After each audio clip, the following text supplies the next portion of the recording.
और BSP supremo Mayawati press conference कर रहे हैं, सुनाते हैं आपको।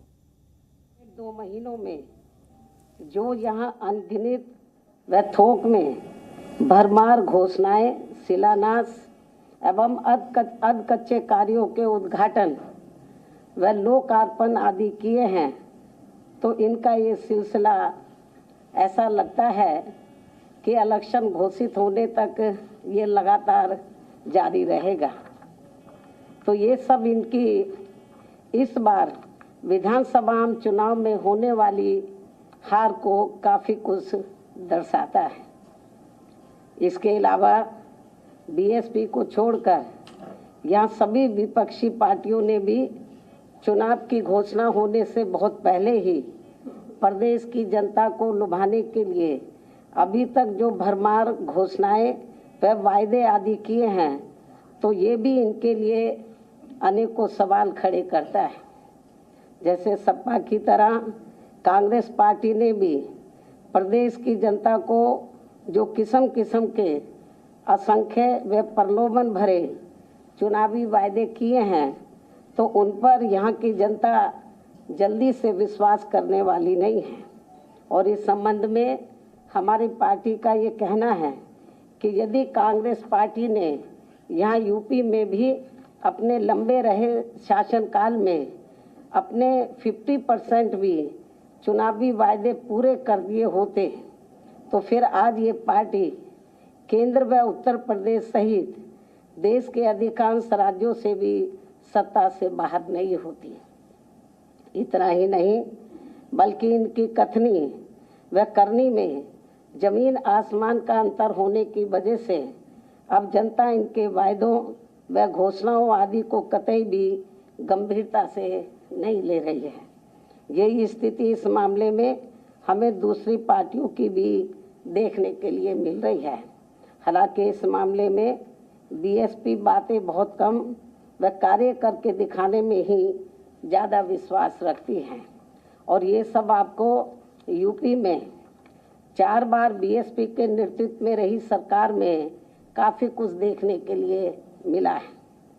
और अब मैं खासकर केंद्र व यूपी में आसीन सत्ताधारी पार्टी बीजेपी के बारे में ये भी कहना चाहूँगी कि यदि इस पार्टी को जनहित व आम जनता के दुख दर्द आदि की थोड़ी भी परवाह व चिंता होती, तो पिछले दिनों जिस प्रकार से पूरे देश में हर दिन रिकॉर्ड तोड़ पेट्रोल एवं डीजल आदि की कीमतें बढ़ी हैं और जिस कारण फिर पूरे देश में महंगाई भी काफ़ी ज़्यादा बढ़ी है, तो ये सब जनता आसानी से भुलाने वाली नहीं है।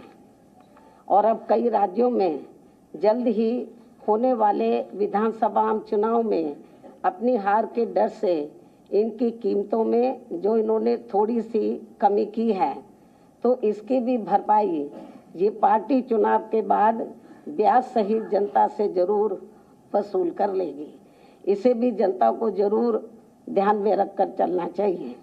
इसी प्रकार यूपी में अब विधानसभा चुनाव नज़दीक आते ही यहाँ गरीबों को जो राशन मुफ्त बांटा जा रहा है, तो ये भी चुनाव खत्म होते ही जरूर बंद हो जाएगा। ऐसे अनेकों और भी अब किस्म किस्म के प्रलोभन दिए जा रहे हैं, जो चुनाव के बाद फिर कहीं भी नज़र नहीं आएंगे।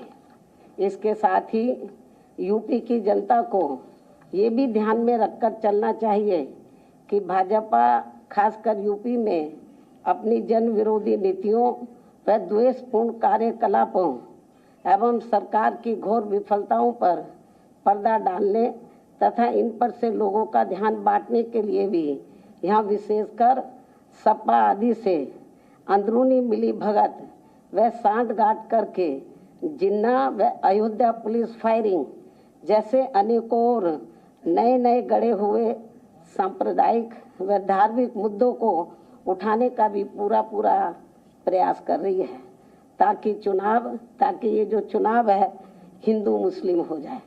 ये इन दोनों पार्टियों का अंदर ये प्रयास चल रहा है, जो स्वाभाविक तौर पर ये सपा व भाजपा आदि को आपसी लाभ पहुंचाने की नीयत से इनकी स्वार्थ की राजनीति को पुनः उजागर करता है। हालांकि जनता अब इनसे काफ़ी सजग भी है।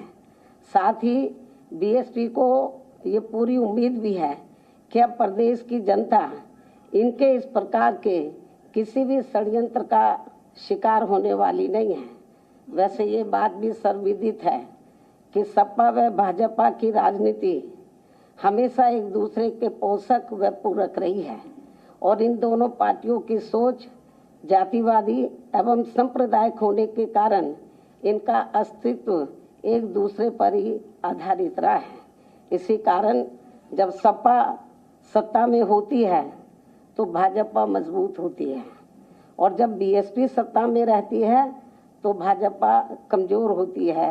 ये भी सोचने की बात है। इतना ही नहीं बल्कि प्रदेश में कुछ ही समय के बाद होने वाले विधानसभा चुनाव से पहले यहाँ भाजपा द्वारा विधानसभा की 403 सीटों में से 300 व सपा द्वारा 400 सीटें जीतने की जो बात कही जा रही है, तो ऐसे में इनका ये दावा इतना अधिक बचकाना व हवाई है कि इनकी इच्छा पूर्ति के लिए फिर तो यहाँ विधानसभा की सीटों की संख्या बढ़ाकर चुनाव आयोग को लगभग 1000 ही कर देनी चाहिए।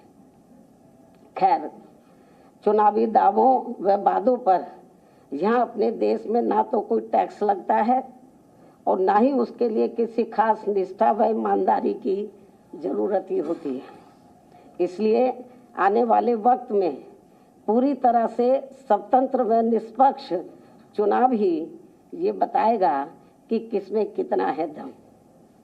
इसके साथ ही यहाँ मैं ये भी याद दिलाना चाहती हूँ कि कोरोना काल में कोरोना पीड़ितों व बाढ़ के समय में बाढ़ पीड़ितों आदि की भी मदद करने के मामले में बीएसपी ने हमेशा सबसे पहले इसकी पहल की है। Presenting B News app available on Google Play and App Store. Download it now.